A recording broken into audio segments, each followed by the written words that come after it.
أعوذ بالله من الشيطان الرجيم. وإذا ضربتم في الأرض فليس عليكم جناح أن تقصروا من الصلاة إن خفتم أن يفتنكم الذين كفروا إن الكافرين كانوا لكم عدوا مبينا.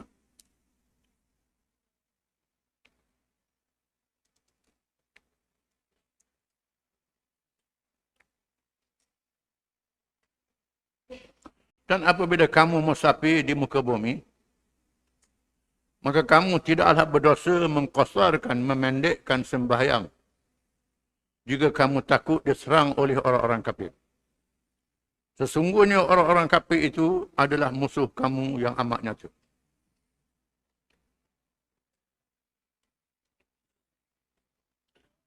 Ayat ini merupakan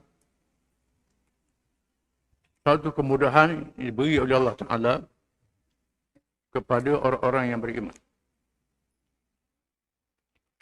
Iaitulah boleh qasar sembahyang bila musafir.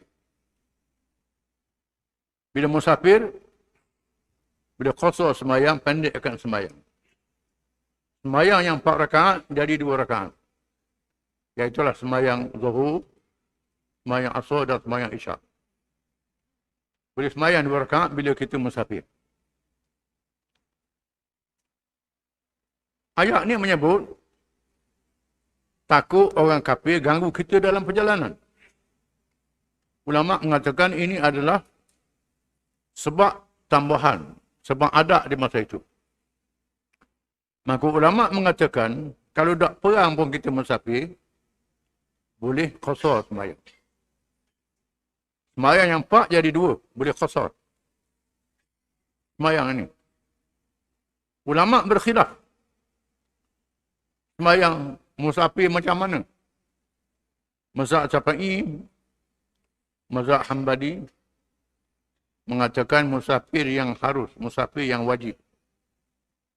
Musafir yang wajib kerana nak pergi haji, hubungan silaturahim.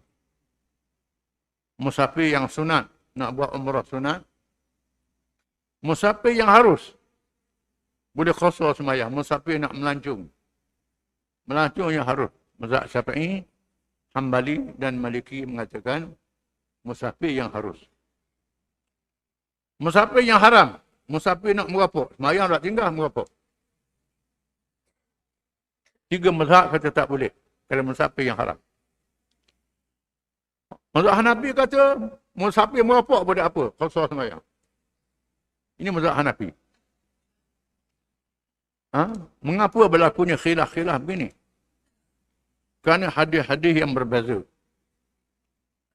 Sahabat Nabi yang meriwayatkan hadis mengatakan musafir saja, tak sebut musafir macam mana. Ada sahabat Nabi mengatakan, meriwayatkan hadis musafir kerana pergi haji, pergi berjihad, pergi umrah, menuntut ilmu, ziarah dan sebagainya. Musafir yang harus. Sahabat-sahabat ni berbeza. Ada yang pergi tinggal, tak duduk di Madinah dah, duduk di luar. Dia meriwayatkan mengikut apa yang dia dapat pada Nabi. Ini pula apa yang dia faham. Itu timbulnya khilaf mazhab. Khilaf mazhab. Syara'i mazhab Syafi'i lebih ihtiyat. Lebih mengambil basi dalam masalah ini. Syafi'i mengatakan bahawa musafir yang harus saja.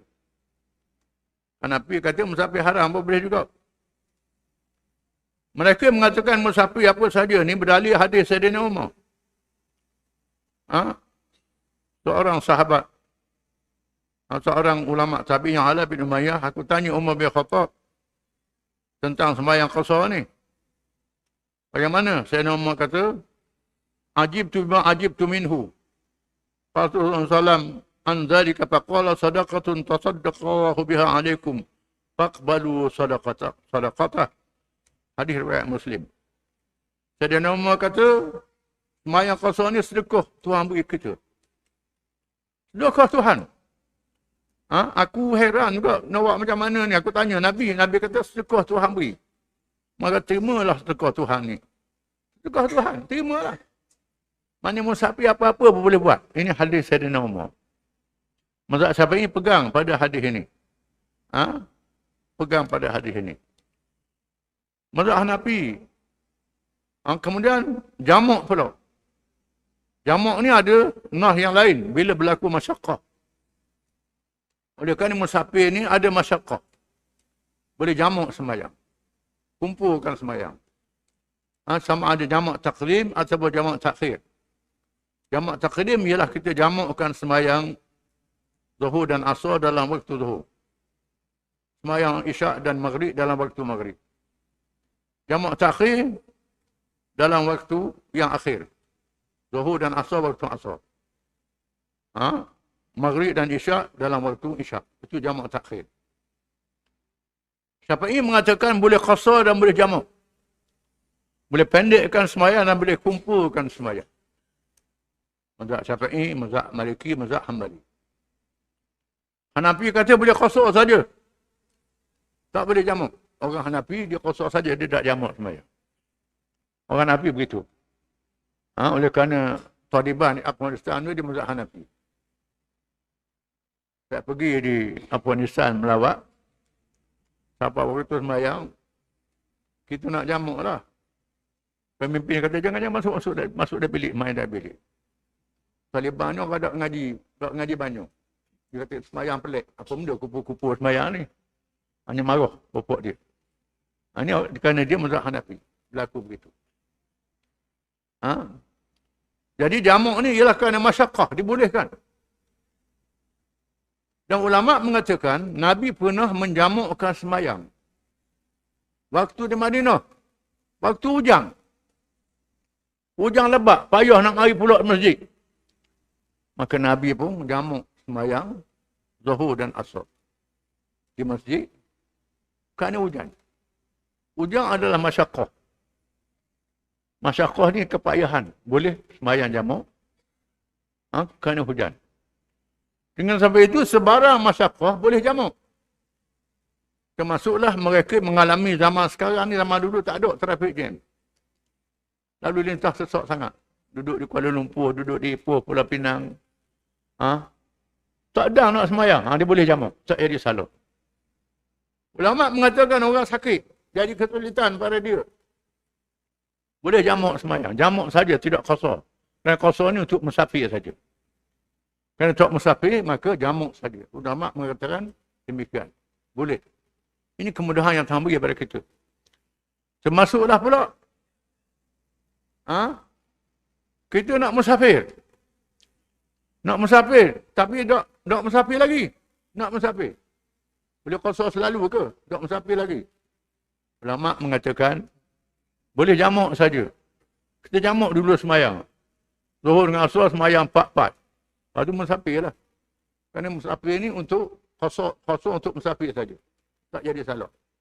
Kita nak balik, terganggu tengah jalan, sampai di rumah. Macam mana, berhenti ke? Tak berhenti ke? Boleh berhenti, boleh jamak dan qasar. Dan boleh terus sampai di rumah, jamak dengan tidak qasar. Tak jadi salah. Kerana qasar ni ialah untuk masyaqqah. Musafir, qasar untuk jamak ialah untuk masyaqqah. Ini perbahasan ulama. Timbul pula berapa batu pula. Berapa kilometer. Zaman Nabi tak ada kilometer.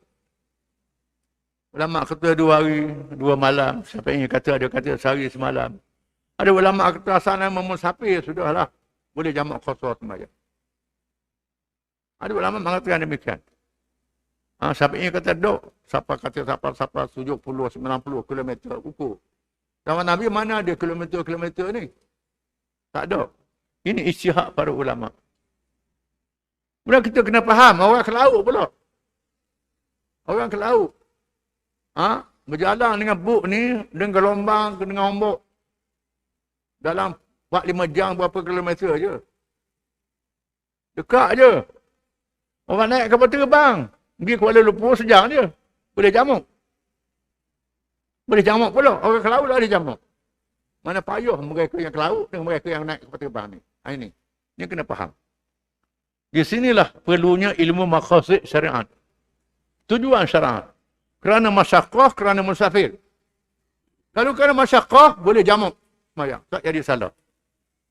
Sudah tentulah ukuran berjalan dalam laut kena beza ukuran jalan ikut darat. Kena beza. Jadi ukuran berjalan air ni ikut darat. Orang berjalan dalam hutan naik bukit, turun bukit. Wah, tu. Ayo. Lain naik kereta. Ni naik kereta, naik kapal terbang. Sejam boleh jamuk. Jalan dalam bukit sampai 7-8 jam tak ada jamuk. Mana pula begini?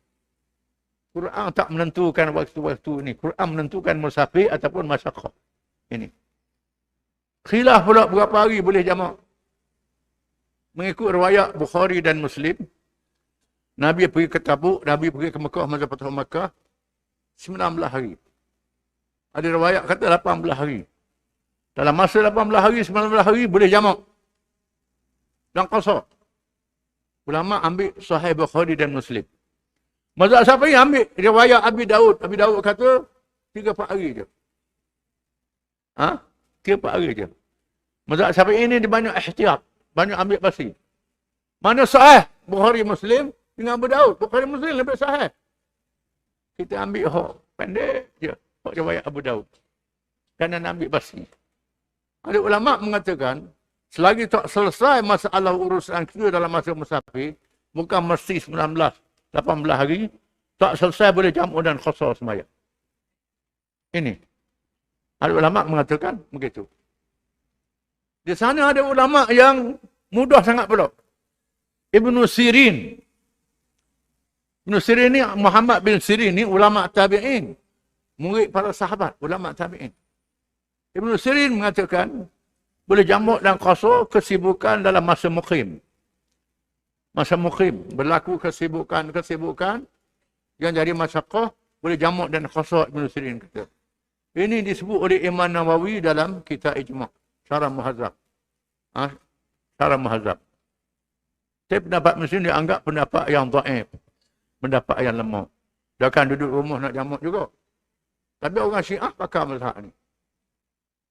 Orang Syiah, dia tak musafir, tak ada apa-apa, macam apa dia jamuk sembahyang. Jamuk semua. Dia pakai pendapat Ibn Sirin. Dan sebab itulah, dengan sebab pandangan ini tak boleh kata mazhab Syiah ni sesat. Tak boleh. Kerana ada Ibn Sirin. Ibn Sirin ni ulama tabi'in. Bukan sembarangan. Kita tak mau pakai pendapat dia, itu hal lain. Tetapi dia adalah ulama tabi'in, murid para sahabat. Ibn Sirin ni ialah ulama tabi'in yang terkenal. Walaupun pendapat dia khilaf dengan Hasan Basri, khilaf dengan Qatadah.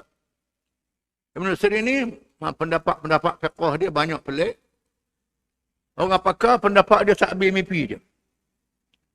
Takbir mimpi orang pakar Ibn Sirin. Kerana dia pintar dalam takbir mimpi. Bila orang mimpi tanya dia. Dia takbir. Takbir dia kena. Jadi bab hukum fiqh orang tak berpakar. Ibn Sirin ni. Ni kita kena. So ni berlaku khilaf ulama. Kerana khilafnya sahabat-sahabat yang meriwayatkan hadis. Kerana Nabi dalam masa ni dia kata begini. Jadi sahabat pergi musafir, tak dengar masa dia kata kemudian. Ini berlaku khilaf ulama. Jadi berlaku khilaf ulama ni, kita jangan kata, ni sesat, ini salah. Tak boleh. Macam sembahyang tarawih sebagai contoh. Sembahyang tarawih, riwayat Nabi nya sembahyang 8 rakaat. Aisyah kata Nabi tak lebih pada 8 rakaat sembahyang tarawih. Tapi Nabi sembahyang 8 rakaat tu baca surah panjang. Sujudnya lama, rokoknya lama. Nabi sembahyang tarawih pada malam yang pertama. Sahabat-sahabat ikut. Yang kedua Nabi tak mari. Nabi tak mari, sahabat tunggu-tunggu tak mari pas sudah. Malam esok baru Nabi mari. Nabi kata sebab aku tak mari, aku takut jadi wajib sembahyang tarawih ni. Berat pada umat aku. Cukup 5 waktu. Takut aku mari jadi wajib pula. Sebab tu aku betul. Maka sembahyang tarawih masing-masing. Zaman Abu Bakar, zaman Nabi, zaman Bakar. Zaman Sayyidina Umar melihat orang yang berselerok. Berselerok Semayang stopok ni, semayang masing-masing pun ada. Lalu Sayyidina Umar pakat Ubay bin Ka'ab. Ubay ni sahabat yang alim. So Ubay jadi imam. Orang apa ikut Ubay. Ubay semayang 20 rakaat. Ubay semayang 20 rakaat. Sayyidina Umar tengok Ubay semayang 20 rakaat. Sayyidina Umar kata, ni'mal bid'atu hadihi. Sebaik-baik bid'ah ini dia, kata Sayyidina Umar. Bid'ah ni benda yang Nabi tak buat. Tapi Ubay buat. Baik. Ubay ni sahabat Nabi. Yang Malaikat Jibril suruh Nabi baca Quran depan dia. Surah Al-Bayyinah. Nabi panggil Ubay. Wahai Ubay. Jibril beritahu Tuhan suruh aku baca Surah Al-Bayyinah depanmu. Ubay kata Tuhan sebut nama saya. Nabi kata ya. Menangis Ubay. Kerana dimuliakan oleh Allah Ta'ala. Alim dia ni. Jadi kita nak tolak hak Ubay buat 20 rakaat ni kata sesat tak boleh. Ubay ni dihormati oleh Allah Ta'ala. Kita siapa dia hormat. Jadi dengan balah. Hak buat 20, buat 8. Nabi buat 8. Ubay buat 20. Ini tak jadi khilaf. Tak jadi masalah balah. Ulama-ulama mazhab zaman dulu. Rasa rajin sembahyang 8. Rasa lebih rajin lagi sembahyang 20. Tak jadi salah. Jangan kita balah benda-benda khilafiyah macam ni. Yang kalah.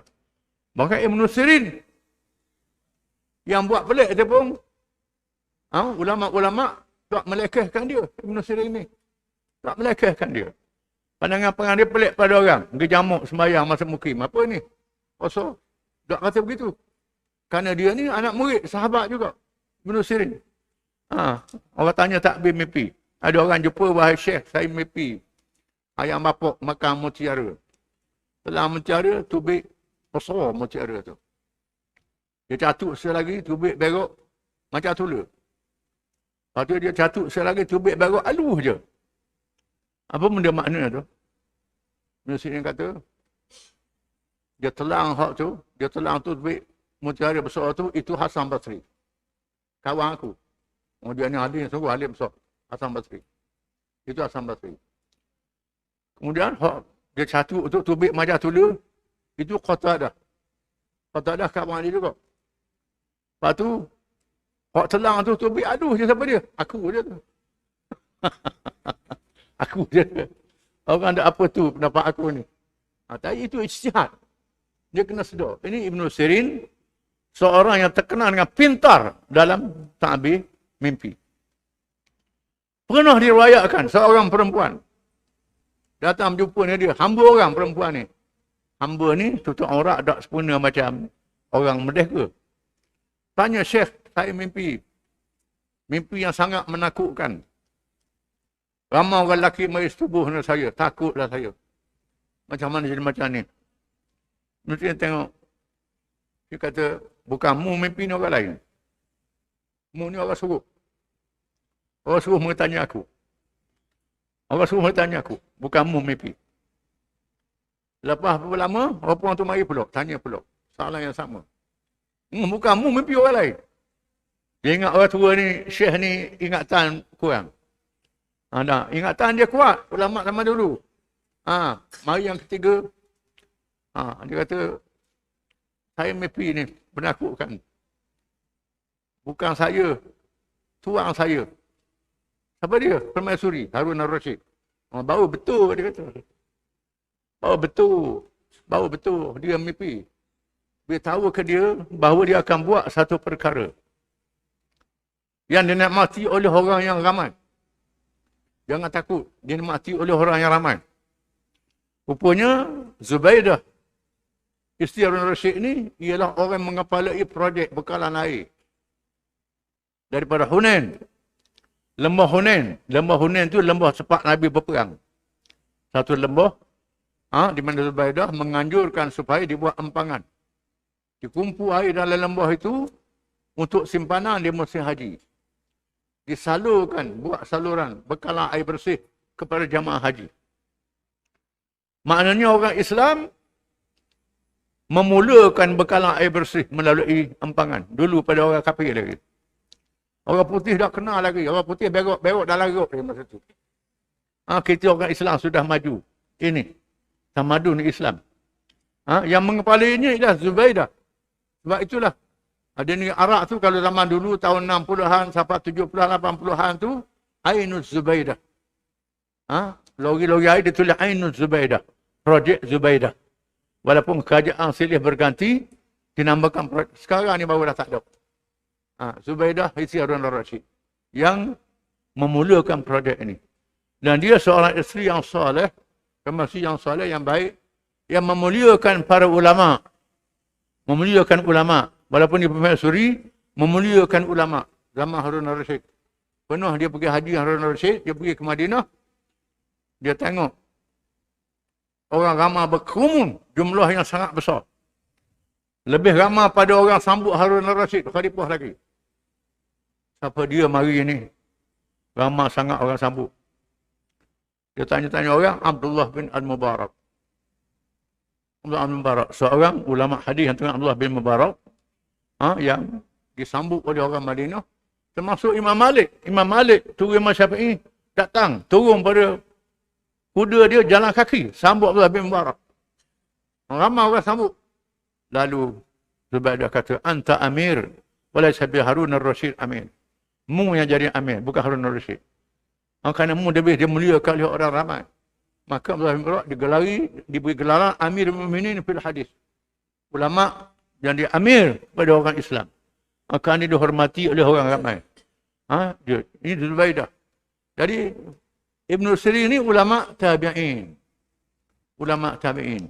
Itulah banyak mazhab-mazhab dalam Islam. Kita tengok pelik. Tengok pelik. Kita pergi Mekah, orang tayammum di dinding. Pak dia tayammum dinding. Itu ada mazhab yang mengatakan boleh tayammum dinding. Mazhab Syafi'i tak boleh. Syafi'i kena debu, celup. Pasir pun tak boleh. Batu pun tak boleh. Ada mazhab mengatakan dinding pun boleh. Sebab begitu. Fatayammamu sa'idan tayyiba. Bertayammumlah kamu dengan sa'idan tayyiba. Sa'idan tayyiba. Apa makna sa'id? Mazhab Syafi'i kata sa'id ni ialah debu. Tanah ini sa'id. Mazhab lain kata apa yang ada atas tanah itu sa'id. Maka boleh sapu saja apa yang ada atas tanah. Mazhab lain kata ini khilaf dalam masalah perkataan sa'id. Itu perkataan bahasa Arab. Sebab itulah nak tafsir Quran ni kena tahu bahasa Arab. Kalau tak tahu bahasa Arab tak boleh tafsir Quran. Jadi timbulnya khilaf-khilaf ulama. Masalah ini kerana perkataan sa'id memberi makna yang banyak. Maka timbul khilaf-khilafnya. Termasuklah juga baris bacaan. Itu juga menjadi khilaf para ulama. Famsahu biru'usikum wa arjulakum ilal ka'bain. Sapulah kepala kamu dan basuhlah kaki kamu. Famsahu biru'usikum wa arjulakum ilal ka'bain. Kalau baca wa arjulakum. Sapulah kepala kamu dan basuh kaki kamu. Ada qiraat. Ini ilmu qiraat penting. Famsahu biru'usikum wa arjulikum ilal ka'bain. Sapulah kepala kamu dan kaki. Kaki sapu juga. Ada ulama mengatakan sapu je kaki bukan basuh. Dan sebab itu ada mazhab yang sapu kaki tak basuh kaki. Dia kata kau tengok orang sapu kaki je ambil sembahyang. Jangan kata apa. Jangan kata apa. Kita pakai mazhab Syafi'i, basuhlah kaki. Memanglah kita air banyak. Kita air banyak nak apa orang waswah tu habis sekolah satu kaki. Tak ada buat ke waswah ni. Waswah dah pakar setan. Jadi kita sunat 3 kali. Ada negeri-negeri yang payah air. Jadi dia pakai mazhab ni. Jangan kita tu. Dia mari pak kita boleh buat pelik-pelik ni. Barang begitu. Hak yang jahil tu jahil lah. Tapi yang mazhab ni ada. Kita kena faham. Sebab itu bila berlaku benda-benda yang pelik kita tengok di Mekah tu ini. Tanya orang yang tahu. Jangan cepat-cepat sangat dalam masalah ini. Kerana timbul di khilaf-khilaf mazhab. Termasuk dalam masalah musafir. Dalam masalah ibadat, mazhab Syafi'i paling ihtiyat. Paling basi sekali. Ambil basi, ambil lebih. Dan sebab itu kalau musafir itu kena 3 hari. Capu hari mari, hari pertama balik, jadi 4 hari. 3 hari, ada dia mari. Kalau hadis Sahih Bukhari dan Muslim, sampai 19 hari. Sampai 18 hari. Tak jadi masalah. Ini khilaf para ulama. Boleh pakai belaka. Yang pentingnya, jangan kita nak ambil mudah-mudah dalam masalah agama. Kita kena tahu hujah yang paling kuat. Mana hujah yang paling kuat? Kalau tak mengaji, tak boleh. Kena orang mengaji. Kalau kita tak mengaji, kita ikutlah. Apa ulama kata. Ada yang mengaji. Yang mengaji, dia tengok. Pandangan hadis-hadis ni sahih, hadis ni kuat, hadis ni tak kuat. Itu tak apa. Tak apa. Sebab itulah. Imam Nawawi, dia dalam mazhab Syafi'i. Kadang-kadang pandangan dia lain dengan mazhab Syafi'i. Imam Syafi'i. Mujtahid dalam mazhab. Dia panggil mujtahid dalam mazhab. Ada ulama dalam mazhab yang mujtahid dalam mazhab juga. Syafi'i kata lain, Nawawi kata lain. Dia adalah mazhab Syafi'i juga. Kerana dia ijtihad. Ijtihad dia dalam mazhab Syafi'i. Ijtihad dia. Contohnya, dalam masalah binatang buruan. Contohnya. Dia tembok binatang. Yang masyhur dalam mazhab Syafi'i, tembok ni, kalau mati dengan tembok, kenapa tak boleh makan? Imam Nawawi kata mati dengan tembok boleh makan, tak dalam sembelih. Kerana apa? Zaman Imam Syafi'i itu orang tembok dengan peluru tanah. Peluru tanah liat kerah. Zaman Imam Nawawi ni dah ada dah peluru guna belerang. Guna peluru besi. Dia tajam. Macam lembing juga. Macam lembing. Bila tembok tu tembus. Binatang tu tak sedar lari dapat. Tembus. Nawawi mengatakan kalau tembok dengan senapang, tak dalam sembelih boleh makan. Ini pendapat Imam Nawawi dalam mazhab Syafi'i. Lain dengan pendapat ulama Syafi'i yang lain. Ini kena mujtahid dalam satu mazhab. Dalam mazhab ni ada mujtahid. Yang beri pandangan lain pada imam mazhab dia. Contohnya Imam Hanafi. Ada Abu Yusuf. Abu Yusuf ni qadhi. Ketua Hakim Negara Zaman Abbasiyah. Ini adalah murid Imam Abu Hanifah. Muhammad bin Hasan Asy-Syaibani. Murid pada Abu Hanifah dan guru pada Imam Syafi'i. Imam Syafi'i mengaji Muhammad bin Hasan Asy-Syaibani. Guru dia. Muhammad bin Hasan Asy-Syaibani. Ini mujtahid dalam mazhab. Pandangan dia lain dengan mazhab Abu Hanifah. Syafi'i pula lain dengan Muhammad bin Hasan Asy-Syaibani. Ini berlaku. Diriwayatkan Imam Syafi'i pergi ke Iraq. Semayang subuh, tak baca kunung. Tak sujud sahwi. Pasal apa? Kan Syafi'i kena sujud sahwi. Syafi'i kata, ihtiraman li Abi Hanifah. Menghormati Abu Hanifah. Menghormati. Ini masalah khilaf dalam satu mazhab. Jadi dalam mazhab tu ada mujtahid. Termasuklah Al-Jassas. Al-Jassas ni ialah mujtahid dalam mazhab Maliki. Imam Malik. Imam Malik bila semayang, Allahu Akbar. Tangan berbawah, tak di dada. Ada buat Al-Jassas, dia tak ikut Imam Malik. Kerana dia menerima hadis mengatakan, ada hadis Nabi letak tangan di dada. Sunat letak tangan dada ni. Al-Jassas, dia tak ikut Imam Malik dalam masalah ini. Dengan sebab itu, Al-Jassas pergi melawat Andalus. Andalus ni Spanyol. Pada masa zaman itu, takluk diperintah oleh Islam. Spanyol ni. Jadi Spanyol ni Islam perintah. Orang Spanyol mazhab Maliki. Dia semayang letak tangan bawah belaka. Al-Jassas pergi melawat Spanyol. Pergi melawat. Orang tengok dia semayang. Tahiyatul masjid. Semayang tangan bawah dada. Orang Spanyol tengok pelik. Siapa dia orang masuk kafir dalam masjid ni. Yang kata kafir pula letak tangan dada. Sebab begitu kena jahilnya. Sebab lain pada tu. Sudah sembahyang tanya siapa dia? Al-Jassas. Rupanya ulama besar dalam mazhab Maliki. Bawa orang kenal dia Al-Jassas. Al-Jassas. Kerana dia mujtahid dalam mazhab. Dalam mazhab Hanbali. Ada mujtahid dia. Ibn Taymiyah. Ibn Qayyim. Ini mujtahid dalam mazhab Hanbali. Dia khilaf dengan Imam Ahmad bin Hanbal. Ini. Khilaf ni timbul dalam masalah furu'. Masalah cabang saja. Masalah asas. Tidak ada khilaf. Benda yang nyata dalam nas. Semayang 5 waktu. Semayang 4 rakaat. 3 rakaat. 2 rakaat. Itu tak ada khilaf. Semua mazhab. Arak haram. Zina haram. Judi haram. Riba haram. Itu tak ada mazhab. Benda yang nah dalam Quran nyata tak ada mazhab. Yang khilaf ni bila perkataan yang berbeza makna. Bila sebab-sebab tu yang berbeza. Sebab-sebab ada sahabat, ada masa Nabi kata, dia tak ada masa Nabi kata. Dalam masalah cabang. Ini timbulnya mazhab-mazhab yang banyak. Dan ulama-ulama zaman dulu tak berkelahi dalam masalah khilaf mazhab ni. Tak kelahi. Mereka menghormati antara satu sama lain. Orang zaman lain yang pondok dengan pondok, belawang, sekolah dengan sekolah.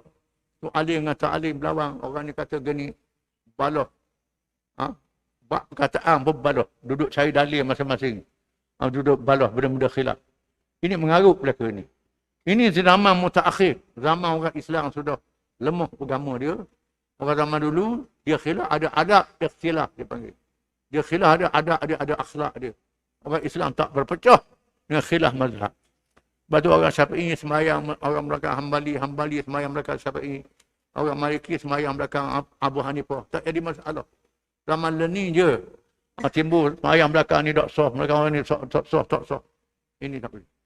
Kecuali orang yang nyata murtad keluar daripada Islam jadi tak imam. Itu lain cerita. Nyata-nyata dia ni keluar daripada Islam. Jadi tak imam. Itu tak boleh lah. Yang Islam ni beza mazhab. Tak boleh memecahkan orang Islam. Dalam satu masjid. Sekarang ni siapa larak, bung masjid. Orang ni bung masjid, orang ni bung masjid orang ni. Ini berlaku di India, di Pakistan, di negara Arab. Ada khilaf mazhab. Ini sudah jadi celaru habis orang Islam ni. Dalam fitnah. Jadi kita jangan elok daripada fitnah. Khilaf mazhab ni ada khilaf cabang sahaja. Benda rukun kita sama saja. Wallahu a'lam.